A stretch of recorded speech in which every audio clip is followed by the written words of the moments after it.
आज जेव्हा सूर्य क्षितिजाऐवजी ढगांच्या आडून उगवला त्यावेळी सारी सृष्टी लगबगीने जागी झाली. त्या जाग्या होणाऱ्या सृष्टीचा संभ्रम मोठा मोहक होता.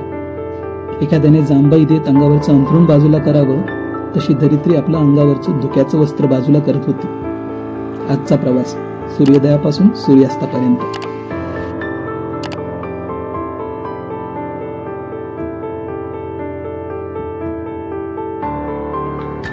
आज आपण आलो आहोत पाटणपासून अवघ्या 30 किलोमीटर अंतरावर असलेल्या आणि काठी अवसरी गावानजीक वसलेल्या K2 पॉइंटला भेट द्यायला.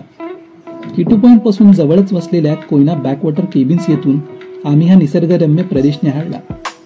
हा भाग प्रसिद्ध आहे सह्याद्रीच्या मोहक डोंगर रांगांसाठी, या डोंगर रांगांवरील पवन ऊर्जा प्रकल्पांसाठी आणि सगळ्यात महत्त्वाचे कोयना अभयारण्यातील शिवसागर जलाशयाच्या साथीने दिसणाऱ्या सूर्यास्तासाठी.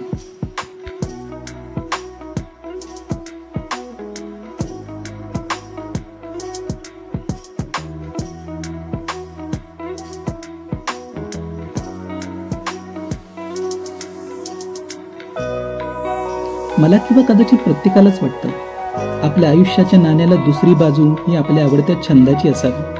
फक्त उदरनिर्वाह करण्यात आयुष्याचं नाणं खर्ची पडू नये.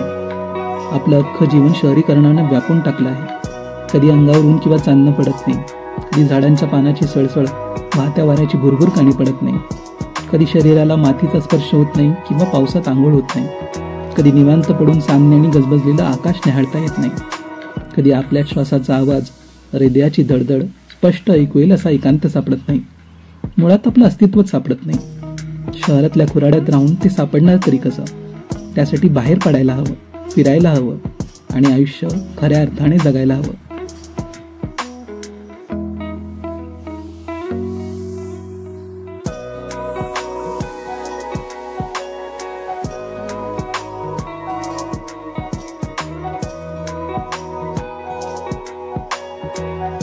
हवेत सुखावणारा गारवा होता. ढगांच्या आडून लपंडाव खेळणारे लख्ख ऊन त्या गुलाबी थंडीमुळे कोजागिरीच्या चांदण्यासमान शीतल भासत होते. पवनचक्कीच्या मार्फत वाऱ्याच्या ऊर्जेचे विद्युत ऊर्जेत रूपांतर करणारी इथली हवा आपल्यात सुद्धा एक विलक्षण ऊर्जा भरते.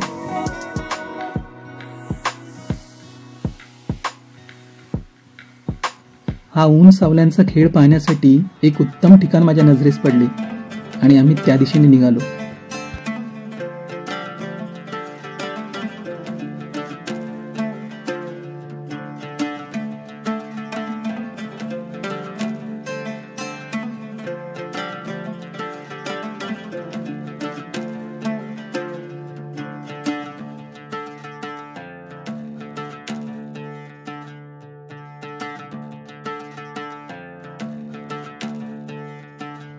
रात्र लगबगीनं पृथ्वीवर उतरत होती आणि तिच्या आगमनाची सूचना संध्याकाळच्या उतरत्या सावल्या देत होत्या. दिवसभर चालून थकलेला सूर्य पश्चिमेकडील क्षितिजाची उतरण मंद पावलांनी उतरू लागला.